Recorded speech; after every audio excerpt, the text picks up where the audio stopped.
जिस समय महाप्रभु हरिवंश चंद्रजू का प्रादुर्भाव हुआ उस समय भारतवर्ष में चारों ओर आतंक छाया हुआ था। दिल्ली के सिंहासन पर लोधी वंश का अधिकार था। म्लेच्छ की बहुतायत हो गई थी। म्लेच्छ का तात्पर्य है जो मांस भक्षण करते हैं, मदिरा पान करते हैं, पराई स्त्रियों से व्यभिचार करते हैं, नाना प्रकार के वैदिक सिद्धांतों के विरुद्ध आचरण करते हैं। हमारे यहां उनको म्लेच्छ कहते हैं। म्लेच्छ भाव की बहुत बड़ी वृद्धि हो चुकी थी। भारतीय सनातन धर्म का संहार करना ही उनका स्वभाव था।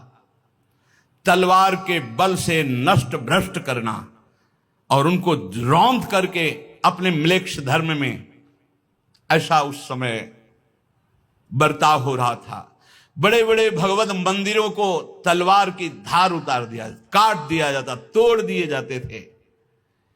तीर्थ स्थानों में रहने वाले संतों को, भक्तों को पीड़ा पहुंचाई जाती, मार दिए जाते, तीर्थ स्थानों को भ्रष्ट कर दिया जाता, अनेक प्रकार के धर्मात्माओं को पीड़ा दी जाती थी। एक तरह से ऐसा अवसर कलयुग में आया था। अभी कह रहे हैं अभी जो समय चल रहा है बहुत मंगलमय चल रहा है, ऐसा ना पीछे था ना आगे होगा। धर्म का समूलोच्छेदन, बस किसी तरह सनातन धर्म का। पर सनातन शब्द की परिभाषा ये लोग जानते ही नहीं। सनातन का कभी नाश करने में काल भी सामर्थ्यशाली नहीं है। ये तो काल के अंतर्गत ही जीव है। इनकी क्या सामर्थ्य कि सनातन धर्म कोई एक मेड़ नहीं है कि आप उसे मिटा दोगे तो सनातन मिट जाएगा। सनातन मिट जाएगा तो अनंत ब्रह्मांड मिट जाएंगे। सनातन ब्रह्म का नाम है, भगवान का नाम है। ये वायु सनातन है, अग्नि सनातन है, जल सनातन, ये भूमि सनातन। सनातन को मिटा दे ऐसा कोई पैदा ही नहीं हुआ। सनातन, हां, सनातन को छीण कर जरूर करने की कोशिश की गई। हमारी वैदिक सिद्धांत, धार्मिक संस्कृति बड़ी ही अव्यवस्था उस समय।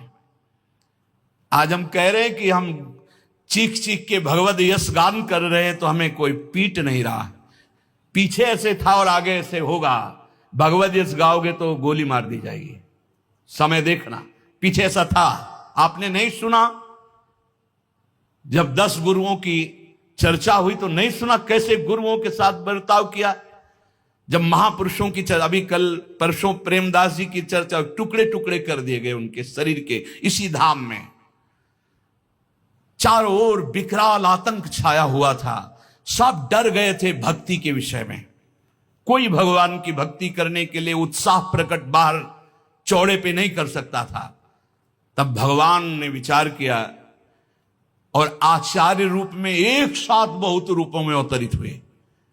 उस समय भरमार लग गई वैष्णव महापुरुषों की, एक से एक सामर्थ्यशाली, जो तप बल, भगवत बल, नाम वाणी में डूबे हुए, जिनके प्रभाव से ही माया का प्रपंच नष्ट हो जाए और भक्ति का प्रभाव जग जाए। भारतीय संस्कृति को मानो प्राण निकल रहे थे, फिर संजीवनी मूरी मिल गई, ऐसा समय आया।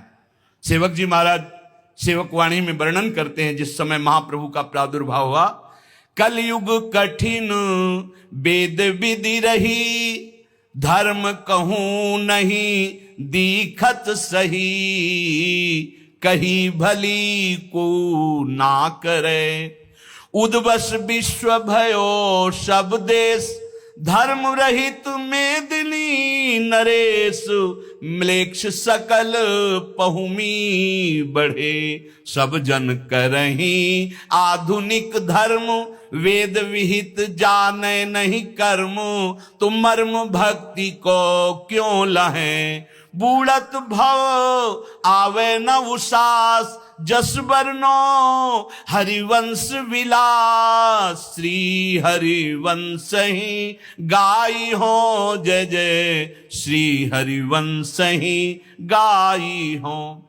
कलयुग का ऐसा प्रभाव बढ़ा उस समय, वेद प्रतिपादित धर्म का पालन करना कठिन हो गया। जहां सुना जाता कि वो सनातन वैदिक सिद्धांत से चल, काट के फेंक दिया जाता है। चौराहे पे खड़े करके आरा से चीर दिए गए, रुई में लपेट करके से भूंज दिए गए। क्या क्या आतंक महापुरुषों के साथ उस समय हो रहा था, जो वैदिक सिद्धांत से धर्म का पालन करते। सेवक जी महाराज कह रहे, धर्म कहूं नहीं दिखत सही, कहीं नहीं दिखाई दे रहा था कोई सही ढंग से वैदिक सिद्धांत शास्त्र मर्यादा के अनुसार धर्म का पालन करे। कहीं देखने में नहीं आ रहा था धर्माचरण, कोई मानने के लिए तैयार भी नहीं था, क्योंकि ऐसे तलवार का भय था। मृत्यु जिस नगर में प्रवेश करते लाख लाख लोग गर्दन कटवा लेते, लेकिन धर्म विरुद्ध आचरण नहीं स्वीकार करते। ऐसे ढेर के ढेर लाशों के लग जाते थे। ऐसा म्लेच्छों ने आतंक मचाया था उस समय। संसार में सब कुमार्गामी उत्पथगामी हो गए। उद्वस विश्व भयो सब देश, धर्म रहित मेदिनी नरेश। बस जनेन्द्रीय रसेंद्री के स्वादों में मगन। अरे भाई कौन मरना चाहेगा, तो सब कुमार्गामी हो रहे थे। राजा कहलाने वाले भयभीत होकर सम्राट पद पर जो बैठे हुए थे उनके अनुकूल चलते थे, इसलिए वो भी धर्म भ्रष्ट प्राय हो रहे थे।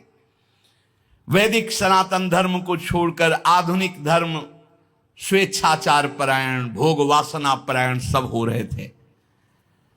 अज्ञानी लोग कैसे भक्ति का मर्म समझे? जब तक शास्त्र सम्मत आचरण नहीं होंगे तो भक्ति समझना कोई खिलवाड़ है क्या?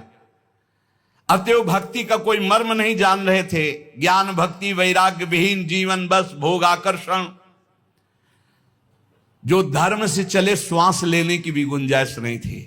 आज तो बहुत बढ़िया अवसर है, हम नाच गा रहे हैं, हमें कोई पीट नहीं रहा, हमें कोई बंधन नहीं डाल रहा।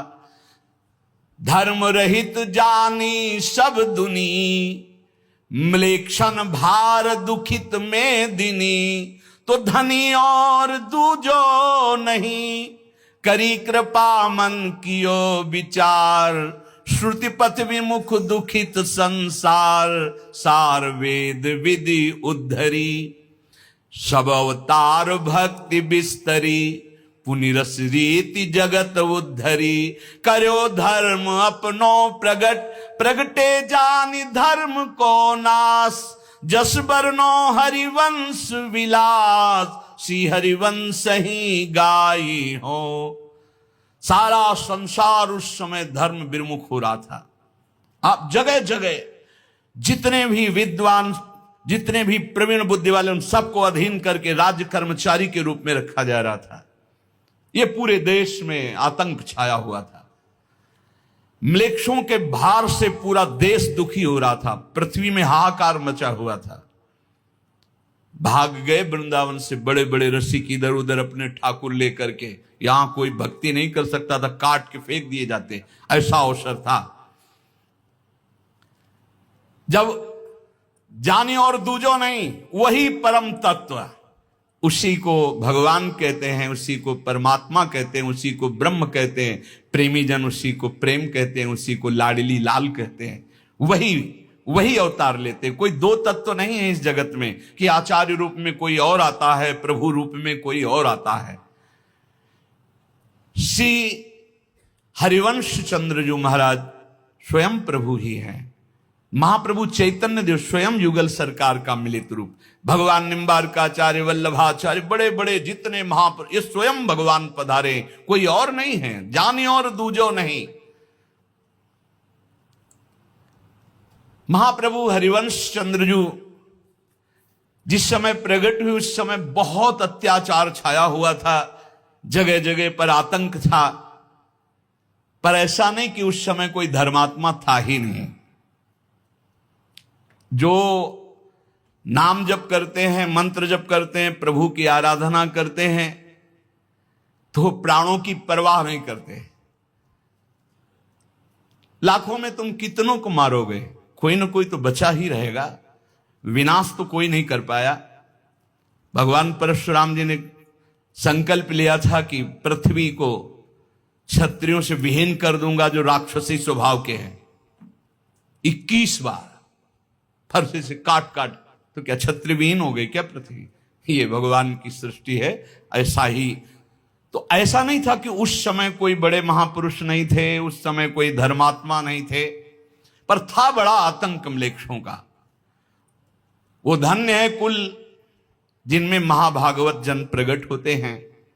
कुलम पवित्रम जननी कृतार्था वसुंधरा भाग्यवती च तेन स्वर्ग स्थितास्ते पितरोपि धन्या येषाम कुले वैष्णवा नामधेयम।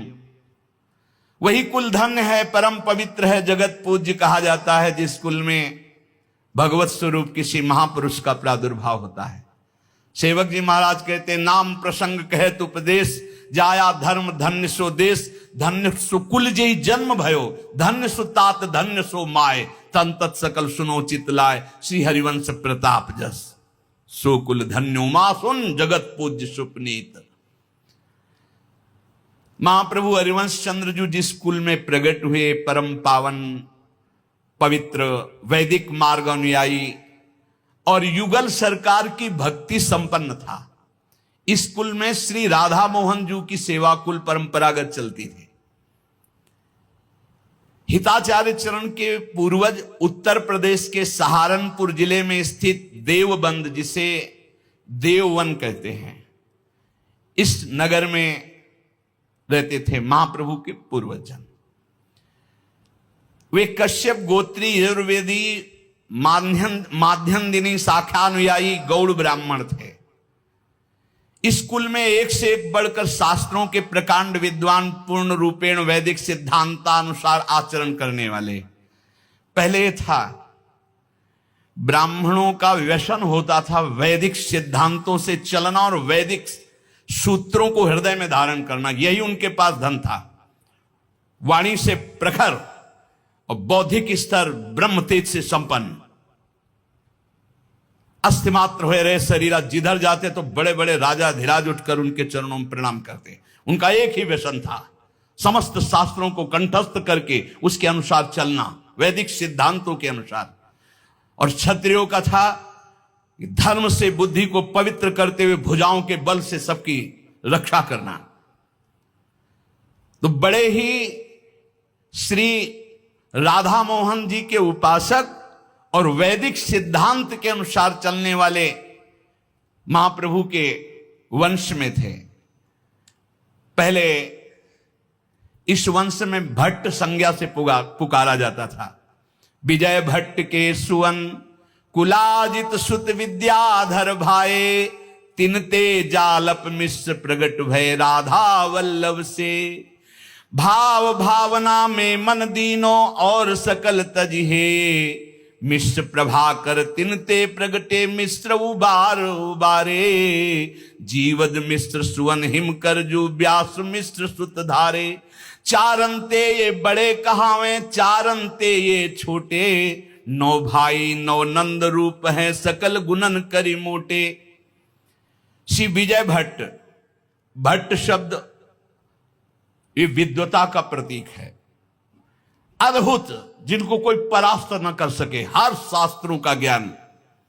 विद्या के बल भट्ट सुनाम, भक्ति विस्तरी तिनके धाम। तो विजय भट्ट जी के कुलाजित भट्ट हुए, उनके श्री विद्याधर भट्ट हुए।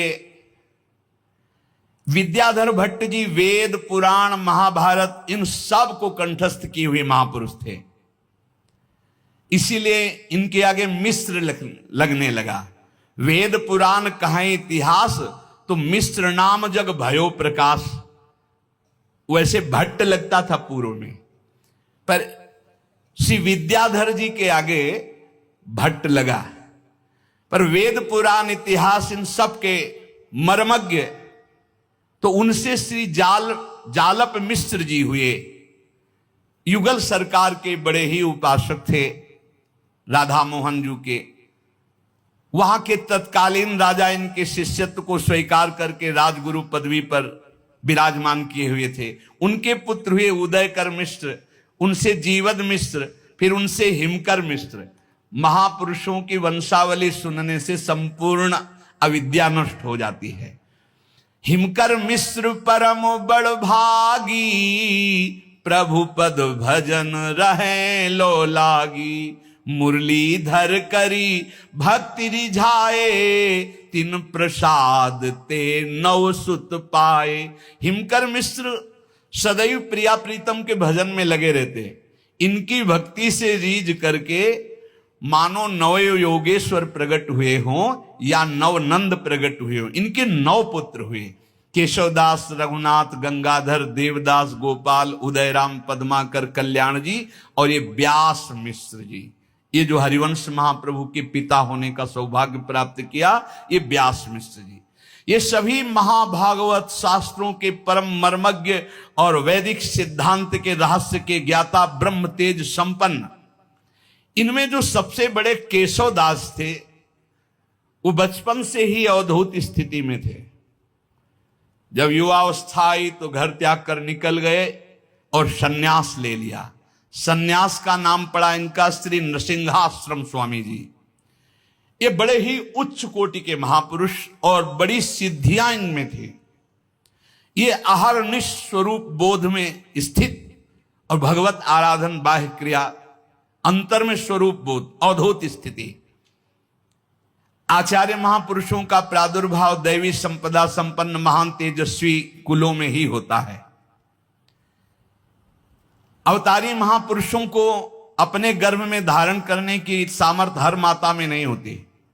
वो दैवी शक्ति संपन्न माता होती है, तभी उनको अपने उदर में धारण कर सकती है। इसीलिए दैवी संपदा संपन्न कुल में आचार्य महापुरुषों का अवतार होता है। इन सभी 9 भाइयों में 4 से छोटे और 4 से बड़े, मध्य में हरिवंश महाप्रभु के पिता होने का सौभाग्य मिला उनको, श्री व्यास मिश्र जी उनका नाम। ये वेद पुराण इतिहास सकल शास्त्रों में बड़े ही परम प्रवीण होते हुए इनका सबसे ज्यादा प्रभाव ज्योतिष शास्त्र में था। उस समय के भारत के सुप्रसिद्ध ज्योतिषियों में व्यास मिश्र जी थे। आपकी इतनी बड़ी ज्योतिष सिद्ध थी कि सामने व्यक्ति आया और उसका पूरा जीवन बता देंगे। एक क्षण में कोई नक्षत्र, कोई समय जन्म का या कोई तिथि बताने की जरूरत, सामने व्यक्ति आया पूरा लिखकर उसका। आपका स्वभाव बड़ा दैन्य, इतना विद्वान, इतना ज्योतिषाचार्य होने पर भी अहम नहीं, मृदु स्वभाव और राधा मोहन जी की आराधना में तन्मय, युगल सरकार के प्रति पूर्ण समर्पण था श्री व्यास मिश्र जी का। इनके घर में कुल परंपरागत श्री राधा मोहन जी विराजमान हैं। महाप्रभु प्रकट होकर के जो आरती में पद गाते हैं, बनी श्री राधा मोहन जी की जोरी, इंद्रनील मणि श्याम मनोहर, 7 कुंभ तन गोरी। तो घर में ही राधा मोहन जी विराजमान थे। सौभाग्य से अपने युगल सरकार का भी नाम हितजू ने राधा मोहन जी भी रखा है। आपके यहां संतों की भीड़ लगी रहती थी, क्योंकि इतना मृदु सरल स्वभाव, पवित्र आचरण, प्रिया प्रीतम की उपासना, वैदिक सिद्धांत का स्थापन आचरण में, तो संत प्रभावित होकर के प्राय आते रहते थे और घर में संतों की सेवा होती रहती। बड़ा आनंद मंगल, कहीं कथा हो रहा, कहीं कीर्तन हो रहा, कहीं वैदिक सिद्धांत की चर्चा हो रही। व्यास मिश्र जी सदैव संतों से सुशोभित होते रहते थे। बड़े बड़े संत महात्मा इनके घर। ये तो पक्का है, जहां भगवान का भक्त या भगवान का कोई अवतारी पुरुष आएगा, उसके घर में संतों की जरूर कृपा रही है। अगर संत जन कृपा ना करे तो फिर महापुरुषों का आगमन उस घर में नहीं हो सकता। जिस घर में संतों का चरणामृत नहीं छिड़का गया, जिस घर में संतों की जूठन नहीं गिरी, जिस घर में संतों की आरती नहीं उतारी गई, जिस घर में संत बैठकर भजन नहीं किए, वहां महाभागवत कैसे पधारेंगे? फिर ये तो स्वयं प्रभु हैं, आचार्य हैं। आप अपना सर्वस्व संतों को समर्पित किए हुए रहते, मानो संत स्वामी, हम तो सेवक हैं। जैसे विश्वामित्र जी के आगे दशरथ जी हाथ जोड़कर कहते हैं, नाथ सकल संपदा तुम्हारी, मैं सेवक समेत सुत नारी। आप स्वामी हैं, मैं सेवक। ऐसे ही व्यास मिश्र जी संतों के साथ ये कि आप स्वामी हैं, ये सब कुछ आपका है नाथ, हम आपके सेवक हैं। आपकी सहधर्मिणी परम सुंदरी सुशीला रूपवती, परम पातिव्रत धर्म से युक्त श्री तारा रानी जी, ये महाप्रभु को गर्भ में धारण किए। कितना हो भाग्य सौभाग्य, व्यास मिश्र जी पिता और तारा रानी जी माता। आपकी कुल परंपरागत बहुत संपत्ति थी, क्योंकि राजा महाराजे सब सेवक थे, तो आप एक स्वतंत्र राजवैभव की तरह जीवन, हाथी घोड़ा सेना रथ धन संपत्ति सब, 9 भाई व्यास मिश्र जी।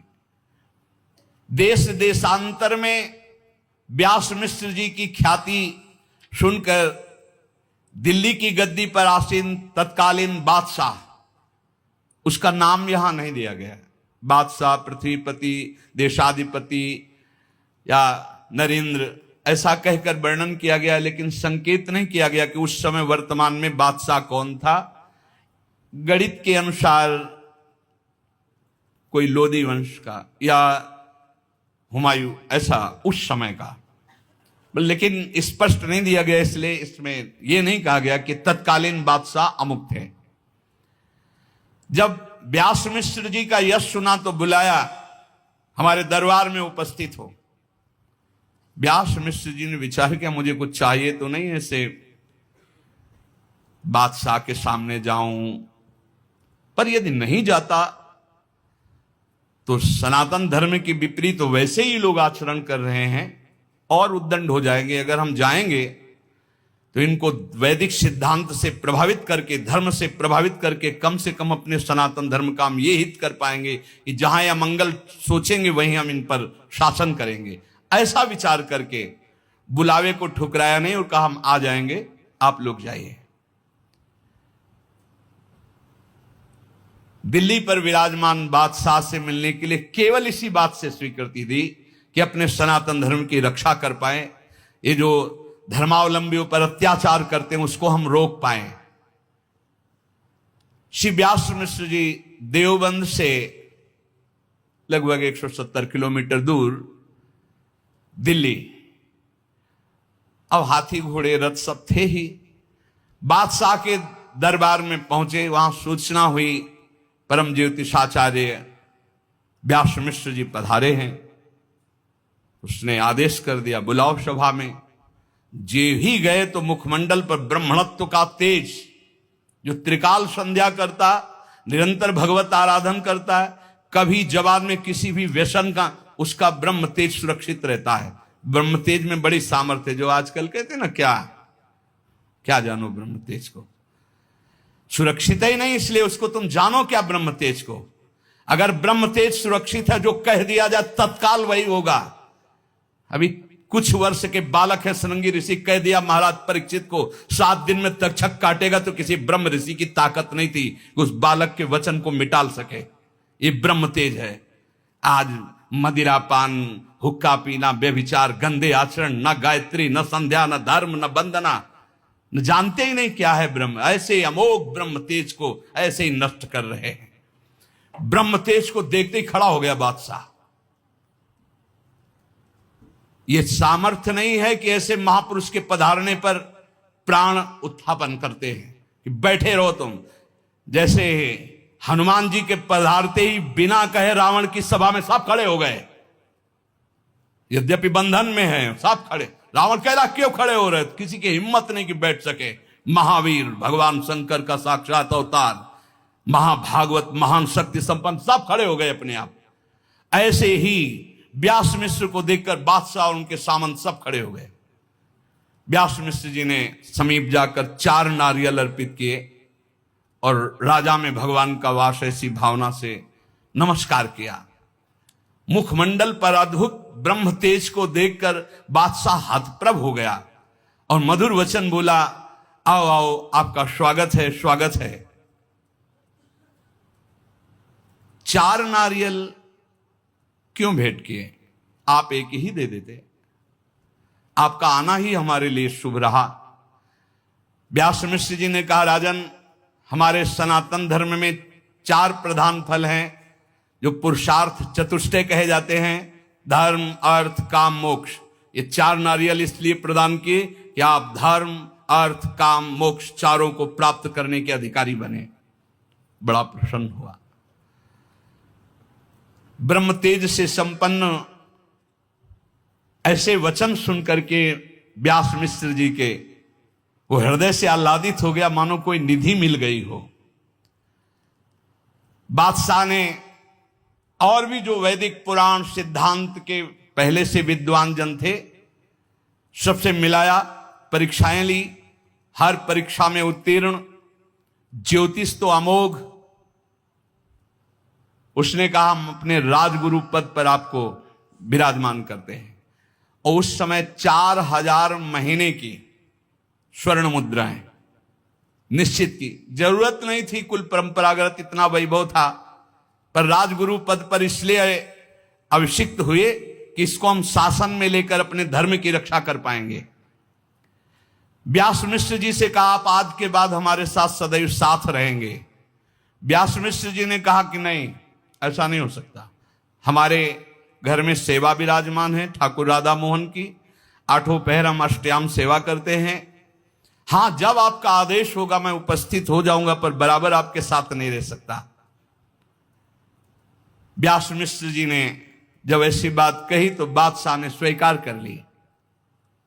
धर्मोपदेश हितोपदेश करके वहां से आप अपने घर चले आए और अपनी ठाकुर सेवा में रहे। एक दिन जब व्यास मिश्र जी अपने ठाकुर श्री राधा मोहन जी की सेवा में तन्मय थे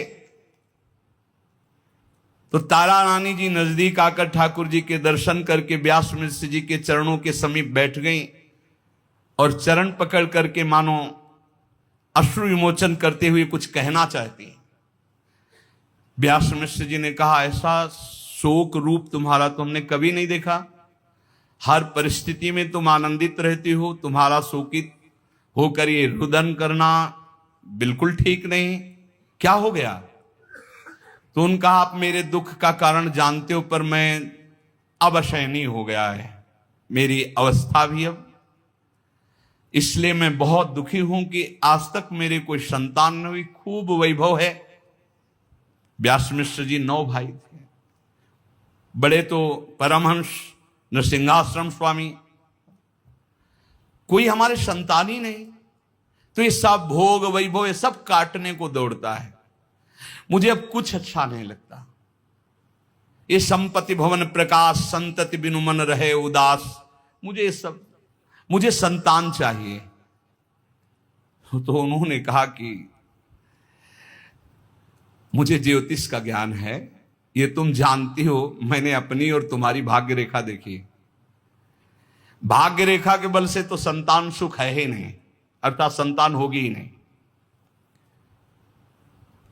आपको पता है मैंने इस अपने प्रारब्ध को मिटाने के लिए बड़े बड़े व्रत किए, दान पुण्य किए, पुत्रेष्टि यज्ञ की, पर मंगलमय भगवान की इच्छा नहीं है, इसलिए मेरा प्रारब्ध नहीं मिट रहा, मेरे भाग्य में नहीं लिखा पुत्र होना। अब जो मेरे प्रभु की इच्छा उसी में मुझे राजी होना चाहिए, आपको रोना नहीं चाहिए। व्यास मिश्र जी ने तारा रानी से ऐसा कहा। और पुराणों की कथाएं विविध प्रकार की व्यास मिश्र सुनाकर तारा रानी को संतुष्ट कर रही। तारा रानी ने कहा देखो आप अभी समझा कर भेज दोगे, लेकिन मुझे भोजन नहीं पाना और अब मुझे कुछ अच्छा नहीं लगता, अब मैं एकांत में बैठ के रोऊंगी ही यदि मेरे संतान नहीं हुई। मेरे अंदर बहुत पीड़ा है कि मुझे अब संतान चाहिए, अवस्था भी धीरे धीरे परिवर्तित हो रही है, संतान हुई नहीं, और आप मुझे पौराणिक सिद्धांत सुनाकर समझाना चाहते हैं। मैं जा तो रही हूं आपके पास से, लेकिन मुझे संतान चाहिए, आप सर्व समर्थ हैं, इसलिए आपसे प्रार्थना करती हूं। चली गई तो प्रभु के सामने बैठे बैठे वो चिंतन में डूब गए। अचानक राधा मोहन जी की कृपा से याद आई नृसिंहाश्रम स्वामी जी की कि मेरे भाई बड़े अवधूत हैं और बड़ी सिद्धियों को प्राप्त की, बचपन से भगवत आराधना में अगर वो चाहें तो प्रारब्ध मेट सकते हैं, क्योंकि भगवान अपने प्रण को विसार कर भी भक्त का प्रण पूरा करते हैं। तो यदि वो चाह लें कि संतान हो जाएगी तो पक्का हो जाएगी, लेकिन वो कहां है, मेरी बात कैसे पहुंचेगी उन तक, अब ये तो भगवान के ऊपर ही है। नृसिंहाश्रम स्वामी जी कभी एक जगह ज्यादा टिकते नहीं थे, पूरे भारत की नदियों में भ्रमण करना, तीर्थ स्थानों में भ्रमण करना। ज्ञान के समुद्र तत्वबोध संपन्न महापुरुष और प्रगट में भक्ति का आचरण करने वाले। काशी, प्रयाग, कुरुक्षेत्र, बद्रीनाथ, केदारनाथ, गंगोत्री, यमुनोत्री, विभिन्न तीर्थों में पावन गंगा यमुना की प्रदक्षिणा, ये सब नृसिंहाश्रम स्वामी जी। नृसिंहाश्रम स्वामी जी कैसे मिले, ये बात राधा मोहन के ऊपर छोड़ दी व्यास मिश्र जी ने। एक बार हरिद्वार में गंगा जी का निर्मल जल, उसमें खड़े हुए स्नान कर रहे थे नृसिंहाश्रम स्वामी जी। तो लगा कि घर में जो कुल परंपरा से विराजमान राधा मोहन है, उनको कैसे गंगा स्नान कराऊं। भाव में डूब गए, बस सामने राधा मोहन और बस ऐसे। इधर व्यास मिश्र जी ने जब पट खोले तो सब गंगा जल से भरा मंदिर और राधा मोहन जी भीगे हुए। राधा मोहन जी से कहा, सरकार ये कौन सा भक्त आपका अभिषेक कहां से कर रहा है आप। तो राधा मोहन जी ने उनको बताया कि नृसिंहाश्रम स्वामी हरिद्वार गंगा जी में खड़े मेरा अभिषेक कर रहे हैं, इसलिए मैं गंगा में। अब तो और प्रसन्नता हो गई कि हमारा जो भाव था कि राधा मोहन जी ही सब बात बनाएंगे, तो अब इसका मतलब संबंध अब जरूर आकर्षण होगा। जब हरिद्वार गंगा में राधा मोहन जी का अभिषेक किया तो राधा मोहन जी की कृपा से उनके हृदय में आया। बहुत काल हो गए, जन्मभूमि नहीं गए, देववन। यद्यपि जन्मभूमि आदि नहीं जाना चाहिए विरक्त होने के बाद, पर यह भगवत प्रेरणा, क्योंकि महाभागवत परम वैदिक सिद्धांत से चलने वाले युगल उपासक उनके भ्राता, और वहां संत समुदाय आता रहता, तो संत मंडली के साथ नृसिंहाश्रम जी के मन में आया कि चलो कृतार्थ करते हैं व्यास मिश्र को। उनके यहाँ ये सब कीर्तन कथा और भगवत तत्व की बातें और ये सब संत प्रसाद पाएंगे। देखो भगवान कैसे संयोग बनाते हैं। राधा मोहन जी का अभिषेक होना, उनके मन में देव बनाने की बात आना, बिना फोन का फोन, बिना पत्र का पत्र। भगवत प्रेरणा से सहसा वो देववन बहुत से संतों की जमात के साथ आ गए। यह हरिद्वार से 60 किलोमीटर दूरी पर स्थित देववन है। वहां देववन की शोभा देखते हुए बड़ा सुंदर बगीचा था राधा मोहन जी के लिए। लता पता फल फूल से शोभित बाग, उसमें आकर समस्त सन्यासियों के मध्य में अवधूत शिरोमणि नृसिंहाश्रम स्वामी जी विराजमान हुए। कोई जाके सूचना दिया कि राधा मोहन जी की वाटिका में संत मंडली पधारी, तो आते ही रहते थे। सुनि कै व्यास भये ही हरे, रोम रोम आनंद अति भरे। पुरजन बंधु लिए सब लाल, मिलन चले सुनिताही वार। पद बंधन करी भुज भरी मिले, इतुत परम प्रेम सुख झिले। व्यास मिश्र जी ने जो ही देखा, है संतों की मंडली में जैसे तारागणों के मध्य में चंद्रमा चमक रहे हो, ऐसे स्वामी अवधूत नृसिंहाश्रम जी विराजमान, जाके साष्टांग दंडवत किया।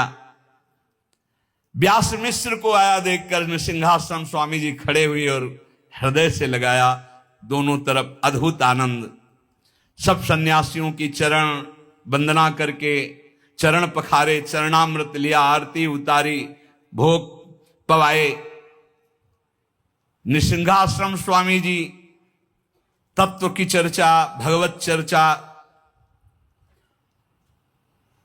व्यास मिश्र जी अवसर ढूंढ रहे हैं कि एक बार अवसर मिले और ये एकांत में घर चले तो बात बन जाए।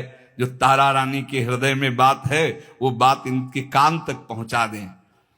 6 घंटा बीत गए, अवसर नहीं मिला, भगवत चर्चा होती रही संत मंडली में। व्यास मिश्र जी ने कहा प्रसाद पाने का समय हो रहा है, सब संतजन पधारे। सबको सुंदर सुंदर प्रसाद पवाया गया, फिर शयन की व्यवस्था हुई। व्यास मिश्र जी ने नृसिंहाश्रम स्वामी जी के चरणों में मस्तक रखकर कान के पास कहा कि हम तो दर्शन कर चुके, हमारे मन की सारी कामनाएं आपने पूर्ण कर दी है, हमें कुछ नहीं चाहिए। पर घर में कुछ एक प्रश्न है जिसका समाधान आपसे हो, तो आप एकांत अवसर दें कुछ मिनट के लिए। नरसिंहाश्रम स्वामी जी विचार किया कि संत मंडली से अनुमति लेनी चाहिए। एकांत के लिए थोड़ी अनुमति लेकर राधा मोहन जी के मंदिर पे जाकर विराजमान हो गए।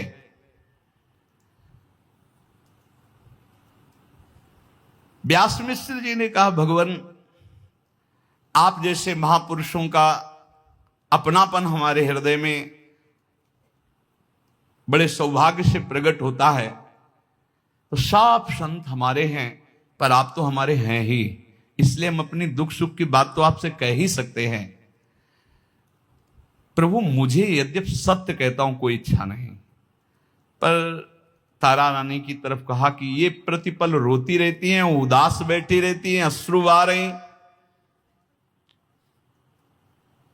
आप कृपा करके इनके दुख को दूर कीजिए। तो व्यास मिश्र से कहा कि तुम्हारी धर्म पत्नी क्यों दुखी है, क्या कमी है, क्यों परेशान है, पूछकर बताओ। व्यास जी ने तारा रानी से कहा कि तुम रुदन क्यों करती रहती हो, ये बात पूज्य स्वामी जी से कहो। स्वामी जी ने कहा, रुदन करने और बताने की कोई जरूरत नहीं है, तुम निरंतर भगवत चिंतन करती रहो, सब आनंद हो जाएगा, जैसे संत कहते हैं। तो उन्होंने कहा कि प्रभु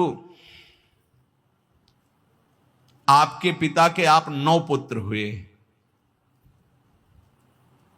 और व्यास मिश्र जी के आंगन में एक भी पुत्र नहीं है, मिश्र जी के आंगन में एक भी पुत्र नहीं। हमारे हृदय में प्रबल लालसा है कि एक पुत्र चाहिए, और वो अभी तक पूर्ण नहीं हुई, यही परम दुख का कारण है।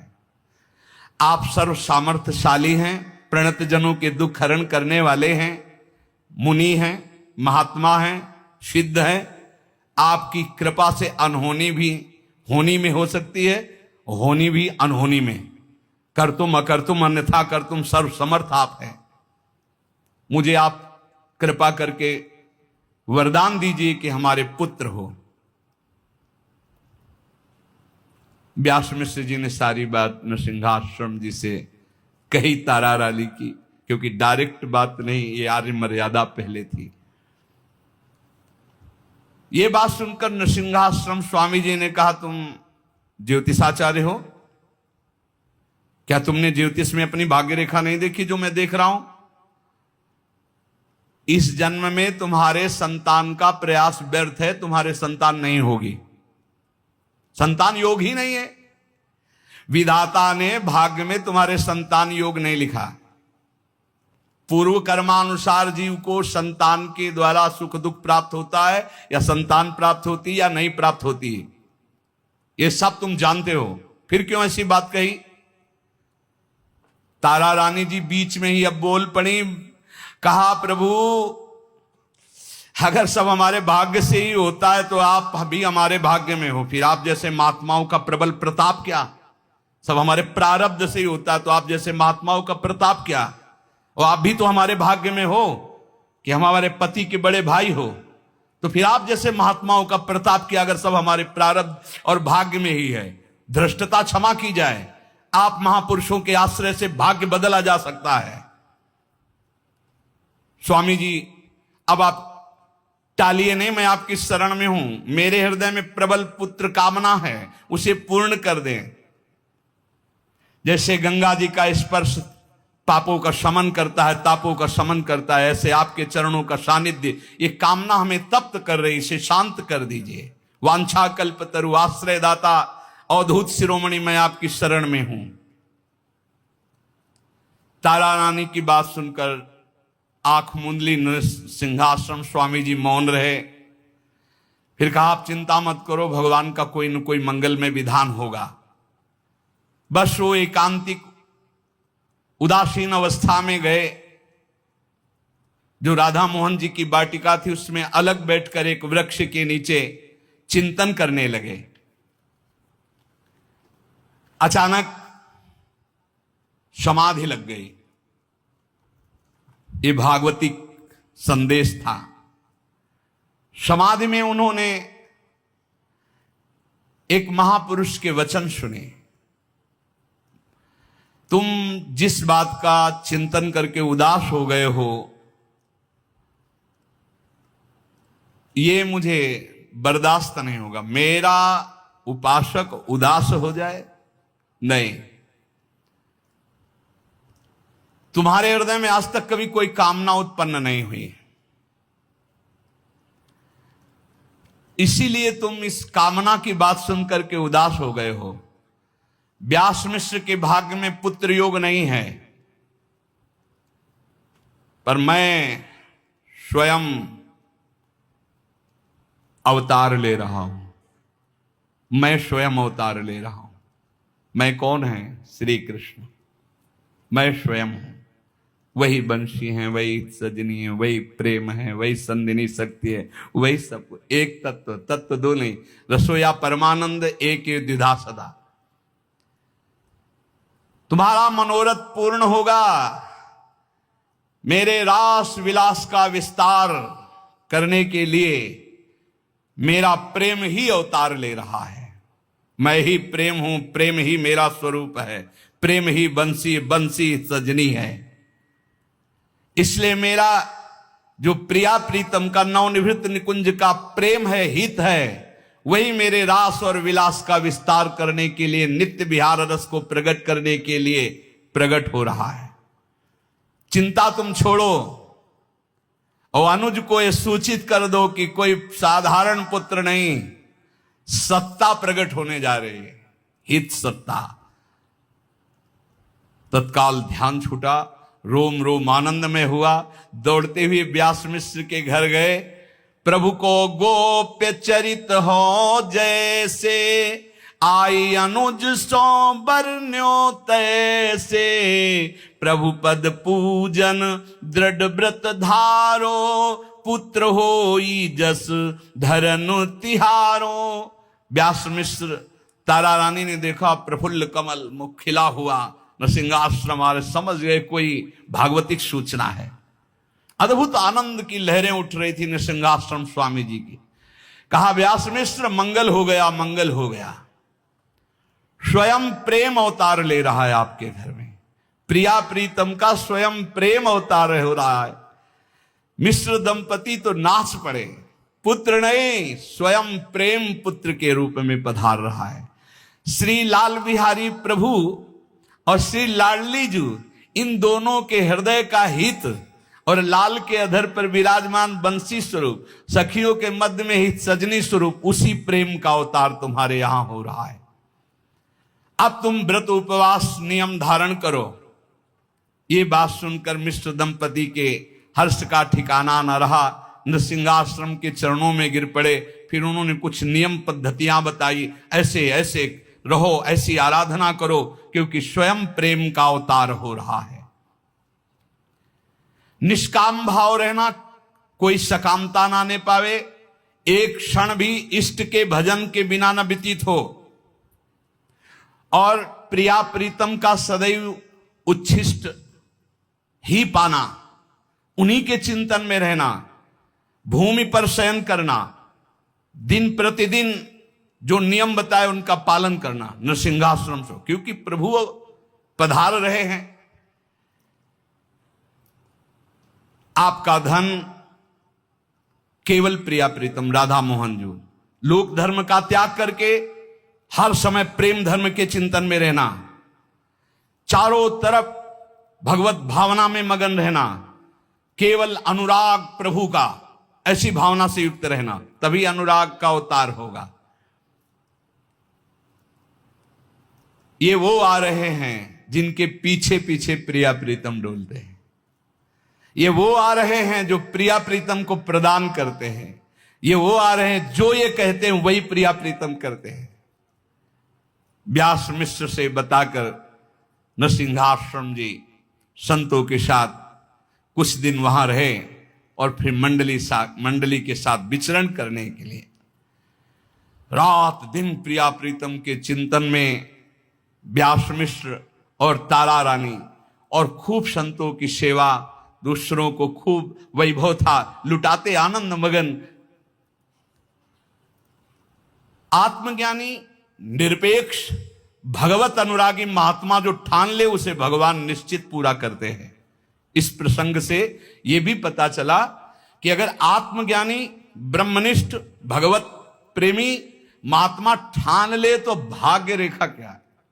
देखा ना, भाग्य रेखा में कुछ नहीं था, पुत्र योग। और पुत्र कौन आए? जगत को परम पावन करने वाले प्रेमावतार हित हरिवंश महाप्रभु। जैसे नरसिंहाश्रम जी ने दिनचर्या बताई थी पति पत्नी, वैसे ही रात दिन उपासना करने लगे।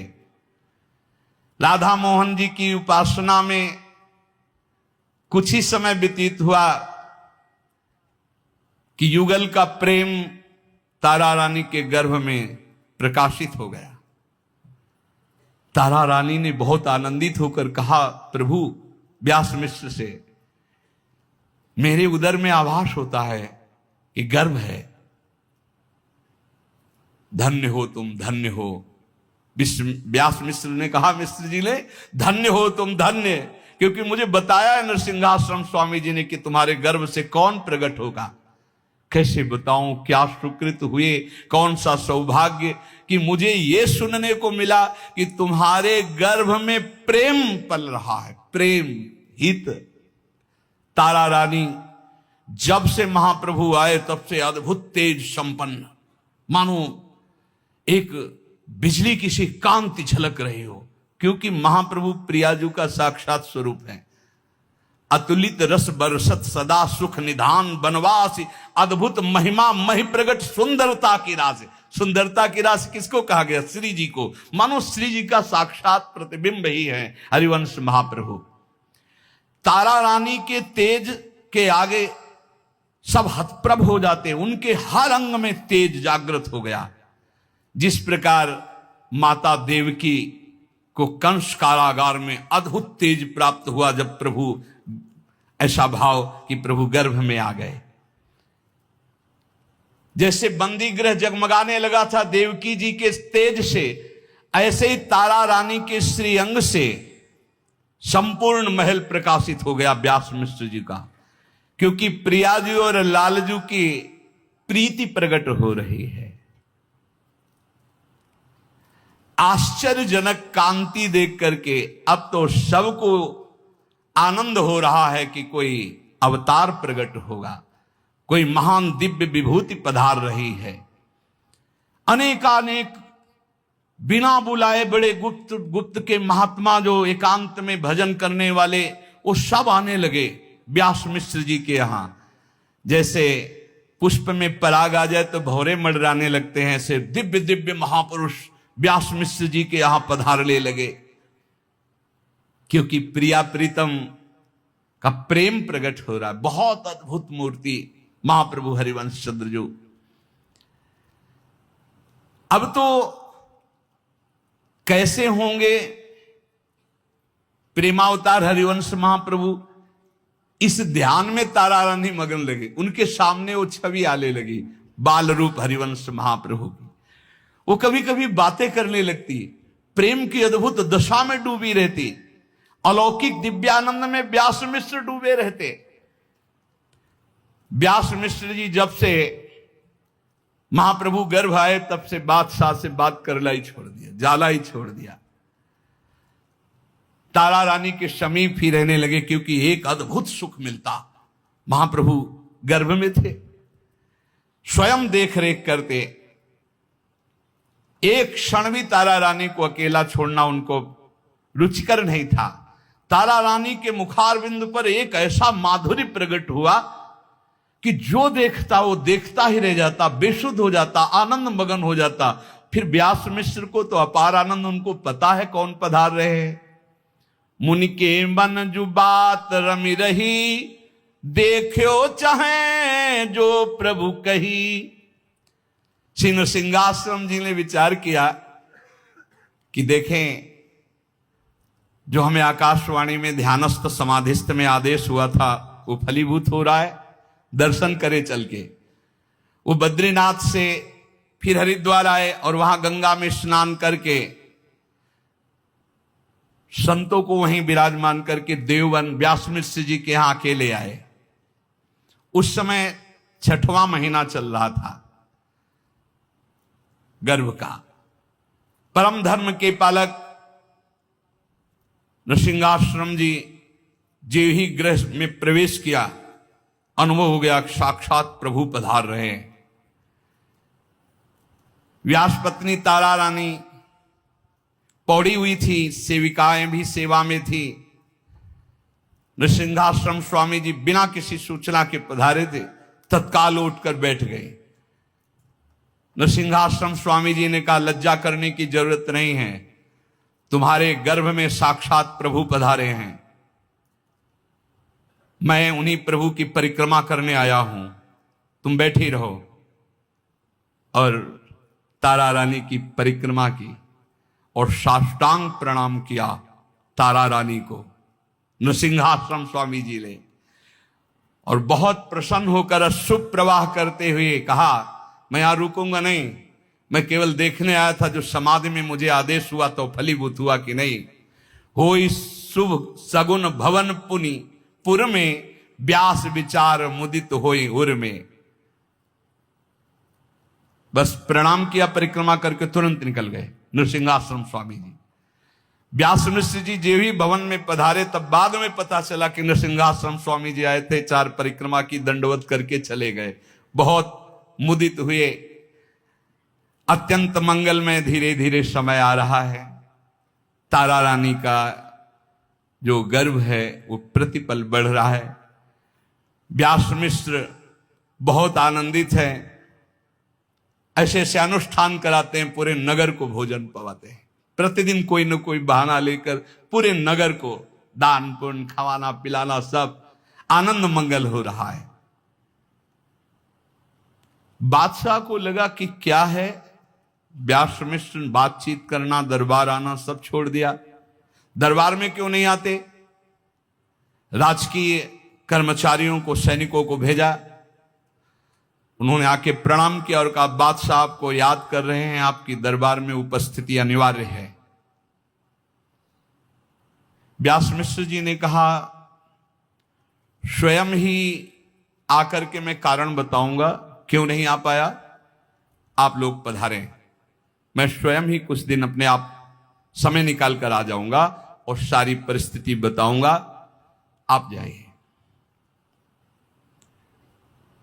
बादशाह ने सैनिक भेजे थे, सैनिक वापस गए। उन्होंने कहा, कुछ ऐसा रहस्यमय कारण हो जो आपसे ही बताएंगे। वो आदर करता था, लेकिन बादशाह तो बादशाह होता है। फिर सैनिकों से कि आप उनसे प्रार्थना कर दो, शीघ्राति शीघ्र कारण बताया जाए। सैनिकों को पुनः वापस किया और आप गए और कहा कि हमारे भगवान की कृपा से पुत्र रत्न की प्राप्ति का संयोग बना है।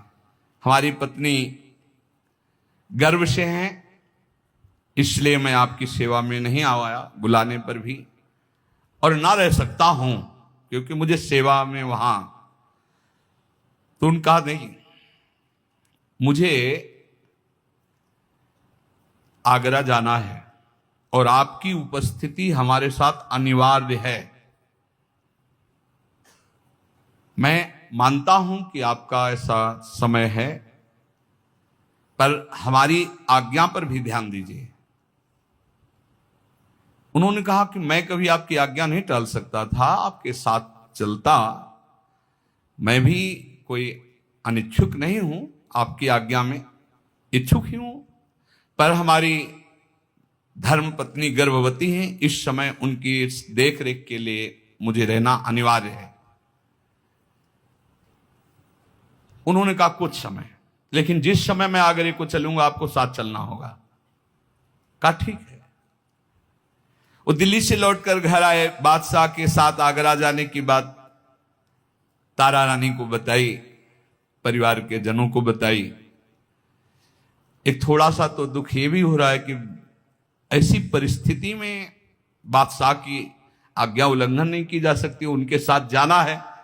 पर एक खुशी की बात आई कि रास्ते में ब्रज पड़ता है, दिल्ली से रास्ते में ब्रज पड़ता, फिर आगरा। तो ऐसा करेंगे कि गर्भ प्रतिदिन बढ़ रहा है, ब्रज के दर्शन करेंगे। कहीं संयोग ऐसा बैठ जाए कि आगरा जाना ही ना पड़े। हाँ, ये बात तो बड़ा उत्साह छा गया। मनो भगवान ने सारा विधान बना दिया बादशाह की आज्ञा की। उसमें व्यास मिश्र जी को बहुत अच्छा लगा ये तारा रानी और निज जनों का विचार। व्यास मिश्र जी ने तत्काल सूचना पहुंचाई कि मैं आगरा जाने के लिए तैयार हूं, आप तैयार हो जाइए। पर मेरी प्रार्थना है कि रास्ते में ब्रज पड़ता है और वो हमारे इष्ट देव की लीला स्थली है, और इस समय हमारी धर्म पत्नी गर्भ से हैं। मैं चाहूंगा कि वो हमारे आराध्य देव की लीला स्थलियों का दर्शन करें। इतनी छूट आपको देनी होगी। हाँ, आप राजगुरु पद पे हैं, हम रुक जाते हैं, कई दिन आप लीला स्थलियों का दर्शन कर लीजिए। बोले इसलिए कि गर्भस्थ शिशु पर बड़ा प्रभाव पड़ता है। जिस समय मां के गर्भ में बालक होता है, जैसी जैसी वार्ता, दृश्य, भोजन, व्यवहार, वो सर्व गर्भस्थ शिशु पर प्रभाव पड़ता है। पृथ्वीपति बादशाह ने स्वीकार कर लिया। अब तो आगरे की तैयारी बादशाह ने की और ब्रजभूमि की आंतरिक तैयारी तारा रानी, व्यास मिश्र जी, पूरा परिकर। कैसा प्रभु का विधान होता है, देखो कैसा प्रभु का विधान होता है। सोच भी नहीं सकते थे इधर की बात, पर महाप्रभु को तो अवतार लेना अपनी लीला भूमि में। व्यास मिश्र जी अपने नित्य निजी परिकर के साथ बादशाह का पूरा सब परिकर, भारी व्यवस्था वहां से चले। व्यास मिश्र जी यमुना नदी के बाएं तट पर पूर्वी दिशा की ओर स्थित आगरा के लिए निकले। समस्त विद्याओं में निपुण बादशाह इनको इसलिए अपने साथ रखता था कि ज्योतिष अनुकूल रहे, कोई ग्रह प्रतिकूल ना हो जाए कि हानि हो जाए। ब्रजधाम की दर्शन की प्रबल इच्छा की राधा मोहन जी ने सारी बात बना दी। गर्भस्थ शिशु पर बड़ा मंगलमय, और पता था कि गर्भस्थ शिशु कौन है। नरसिंहाश्रम जी की चर्चा में पूर्ण उनको बोध हो चुका था। अब जे भी आगरा के लिए निकले तो कहा पहले ब्रजमंडल। शर्त पास, उनकी आज्ञा को कौन टाल सकता था। व्यास मिश्र जी की पूरी तैयारी बदल गई। आगरा बाद में पहले ब्रजमंडल। ब्रजमंडल की दर्शन की प्रबल प्रेम उमंग, बैलगाड़ी, सेना, छकड़ा, रथ, हाथी, घोड़े, बंधु बांधव, सैनिक सब ब्रजमंडल की तरफ मोड़ दिए। मथुरापुरी देवन से लगभग 280 किलोमीटर दूर। अब सब सवारियां, सब साधन हैं। तारा रानी गर्भवती थी,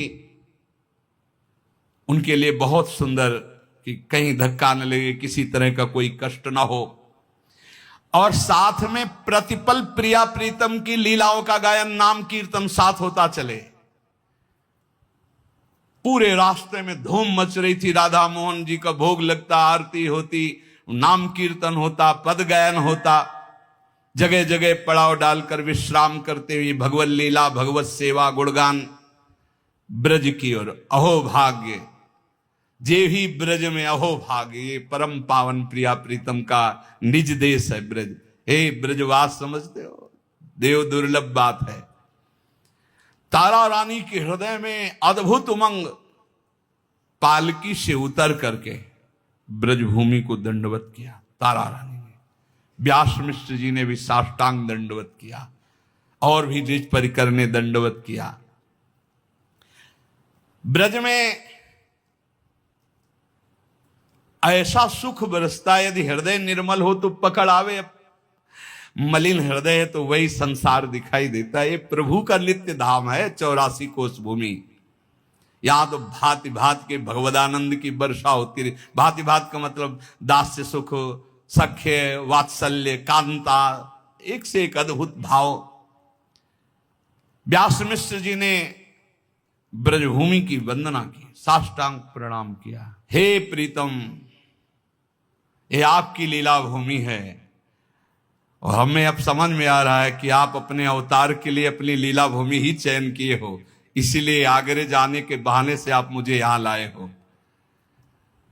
बड़ी महिमा है इस ब्रजभूमि की। कई जगह दर्शन किए। ऋतुराज बसंत जो चल रहा है, छाया हुआ।